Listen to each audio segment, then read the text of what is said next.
నమస్కారం. రేపు అనకాపల్లి జిల్లా నక్కపల్లి ప్రాంతంలో ఆర్ఎస్ఆర్ మెటల్ నెప్పన్ స్టీల్ ఇండియా కంపెనీని సుమారుగా 1,40,000 కోట్ల రూపాయలతో మరి ఆంధ్రప్రదేశ్ రాష్ట్ర ముఖ్యమంత్రి గౌరవనీయులు నారా చంద్రబాబు నాయుడు గారు రేపు శంకుస్థాపన చేయడం జరుగుతుంది. మరి ప్రత్యక్షంగా పరోక్షంగా సుమారుగా 60 నుంచి 70,000 మందికి ఉపాధి అవకాశాలు అక్కడ కల్పించడం జరుగుతుంది.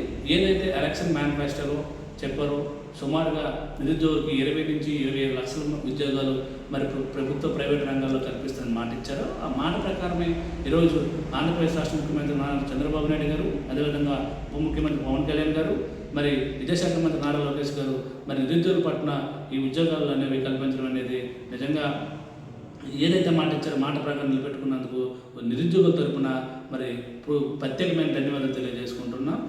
గత ప్రభుత్వం పూర్తిగా పారిశ్రామిక రంగాన్ని కానీ ప్రభుత్వ రంగాన్ని కానీ ఏదైతే కూటమి ప్రభుత్వం వచ్చిన తర్వాత పారిశ్రామిక రంగం అదేవిధంగా ప్రభుత్వ రంగం రెండూ కలిపి మరి ఉద్యోగాలు ఈరోజు పూర్తి స్థాయిలో మరి నిరుద్యోగులకు అవకాశం కల్పించడం నిజంగా కూటమి ప్రభుత్వానికి ప్రత్యేకంగా ధన్యవాదాలు తెలియజేసుకుంటున్నాను. అదేవిధంగా ఉత్తరాంధ్ర ప్రాంతాన్ని మరి ఆ రోజు చెప్పడం జరిగింది, ఉత్తరాంధ్ర ప్రాంతాన్ని పూర్తిగా డెవలప్మెంట్ చేస్తామని చెప్పడం జరిగింది. చెప్పినట్టుగా ఈరోజు ఆర్థికంగా ఎకానమికల్ జోన్గా మరి ఉత్తరాంధ్ర ప్రాంతాన్ని చేసినందుకు ఉత్తరాంధ్ర ప్రజల తరఫున కూడా ప్రత్యేకంగా ఈ కూటమి ప్రభుత్వానికి ధన్యవాదాలు తెలియజేసుకుంటున్నాను.